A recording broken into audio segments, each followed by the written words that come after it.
ये structure anther का, filaments का और पॉलन सेक्स का। ठीक है, अब माइक्रोस्पोरेंजियम के स्ट्रक्चर एक बार स्टडी करते हैं। तो माइक्रोस्पोरेंजियम की जो स्ट्रक्चर है उसमें 4 मेन पार्ट्स होते हैं, एपिडर्मिस, एंडोथीशियम, मिडिल लेयर्स और टेप्टम। ठीक है, एपिडर्मिस, एंडोथीशियम, देखिए epidermis, endothecium, middle layers, tapetum. This is the sporangious tissue and this is the connective tissue. Okay. तो जो फर्स्ट 3 पार्ट होते हैं ये क्या करते हैं, इस माइक्रोस्पोरेंजियम को प्रोटेक्शन देते हैं। और जो इनर मोस्ट लेयर होती है टेप्टम का क्या काम होता है, पॉलन ग्रेन्स को नरिशमेंट देना। स्पोरेंजियस टिश्यू जो होते हैं वो सेंटर में होते हैं। ठीक है, माइक्रोस्पोरेंजियम। अब हम देखते हैं माइक्रोस्पोरोजेनेसिस की प्रोसेस के बारे में। तो माइक्रोस्पोर के फॉर्मेशन को ही माइक्रोस्पोरोजेनेसिस कहते हैं। इसमें क्या होता है, माइक्रोस्पोर्स कहाँ फॉर्म होते हैं, माइक्रोस्पोरेंजियम में फॉर्म होते हैं। माइक्रोस्पोरेंजियम के में फॉर्म होने के लिए क्या प्रोसेस होती है इसके बारे में देखते हैं। Sporogenous cells differentiate to form meiocytes. जो स्पोरेंजियस सेल्स होते हैं वो डिवाइड होते हैं और क्या बनाते हैं, मियोसाइट्स बनाते हैं। मियोसाइट्स अंडर मियोसिस चाहते हैं और 4 हैप्लॉइड माइक्रोस्पोर, हैप्लॉइड मतलब single, not 2n, it is n, haploid microspore form करते हैं। इसको हम माइक्रोस्पोर टेट्राड भी कहते हैं क्योंकि 4 का मतलब होता है टेट्रा। माइक्रोस्पोर डिसोशिएट हो जाते हैं और पॉलन ग्रेन्स में डेवलप हो जाते हैं। यही पॉलन ग्रेन्स को हम क्या कहते हैं, मेल गैमेटोफाइट। ठीक है, मियोसाइट्स हैं, देखिए उसमें 2 हैं, 2 को 4 में डिवाइड हुआ है हैप्लॉइड सेल में। ये माइक्रोस्पोर टेट्राड हो गए और 4 माइक्रोस्पोर्स प्रेजेंट हो गए। माइक्रोस्पोर किसमें चेंज हो गए, पॉलन ग्रेन में। ठीक, each pollen grain is a tiny spherical structure surrounded by the 2 layers. अब कौन कौन सी लेयर है, पहली एक्साइन है और दूसरी है इंटाइन। ठीक, अब एक्साइन क्या है, हार्ड आउटर लेयर है, स्पोरोपोलेनिन की बनी हुई है और बहुत रेजिस्टेंट है। और जो इंटाइन है वो थिन इनर लेयर है और सेलुलोज और पैक्टिन की बनी हुई है। अब जब पॉलन ग्रेन माइक्रोस्पोर से बनते हैं तो इसमें 2 प्रोसेसेस होती हैं।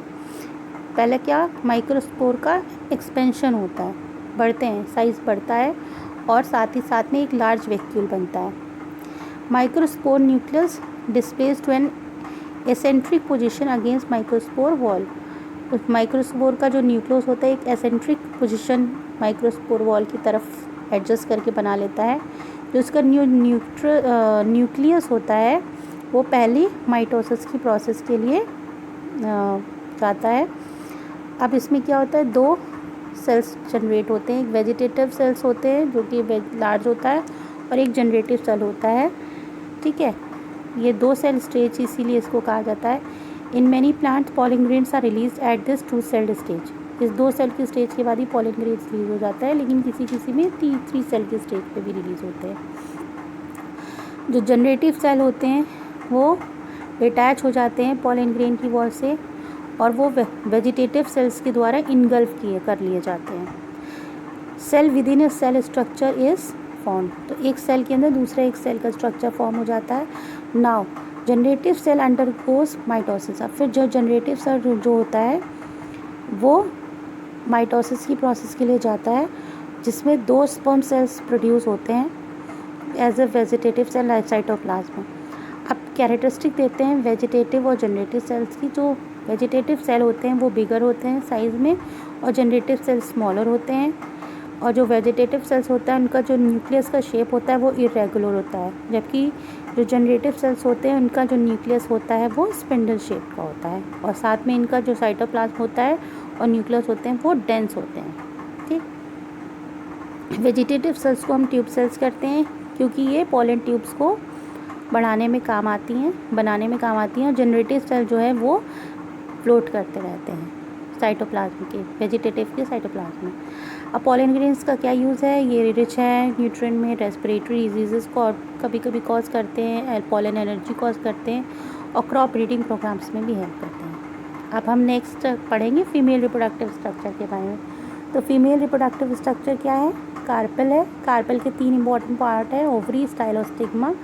ओवरी क्या है? ओवरी जो है एक बेस में इनक्लोज पार्ट ऑफ कार्पेल है, नीचे का स्वेलन पार्ट है। इसमें एक कैविटी होती है, उस कैविटी को हम ग्लोक्यूल कहते हैं। इसके अंदर ओव्यूल्स होते हैं, ओव्यूल को हम मेगास्पोरेंजियम भी कहते हैं। और ओव्यूल जो है एक कुशन लाइक स्ट्रक्चर के साथ अटैच होते हैं, उसको हम प्लेसेंटा कहते हैं। स्टाइल क्या है? स्टाइल एक ट्यूब लाइक स्ट्रक्चर है जो कि ओवरी और स्टिग्मा को कनेक्ट करती है, ठीक है। और स्टिग्मा क्या है? ये located at the exposed end of style, ठीक है। ये ऊपर का जो पार्ट आप देख रहे हो, यहीं पे पॉलिनेशन की प्रोसेस के द्वारा पॉलन ग्रेन्स यहाँ आके लैंड होते हैं, ठीक है, यहाँ पे ही, okay. This is the stigma. अब मेगास्पोरेंजियम क्या है? मेगास्पोरेंजियम और ovule is the structure inside ovary where megaspore formation take place.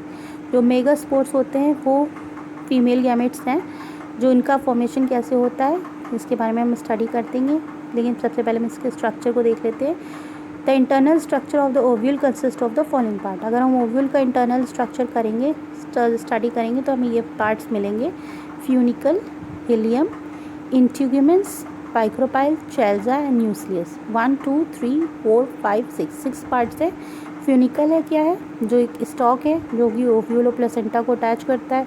Helium एक जंक्शन है ओव्यूल और फ्यूनिकल के बीच का।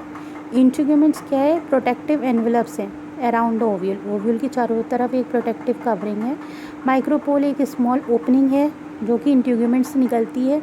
चेल्जा जो है एक बेस का पार्ट है, ठीक है। न्यूक्लियस क्या है? Number of cells enclose in the integument. छोटे छोटे नंबर ऑफ सेल्स होते हैं वो क्या कहलाते हैं? न्यूक्लियस, ठीक है। एक बार स्ट्रक्चर देख लीजिए, ठीक है। Chalaza basal part, this is the funicle, this are the integuments, ये जो अंदर न्यूक्लियस है, this is the embryo sac and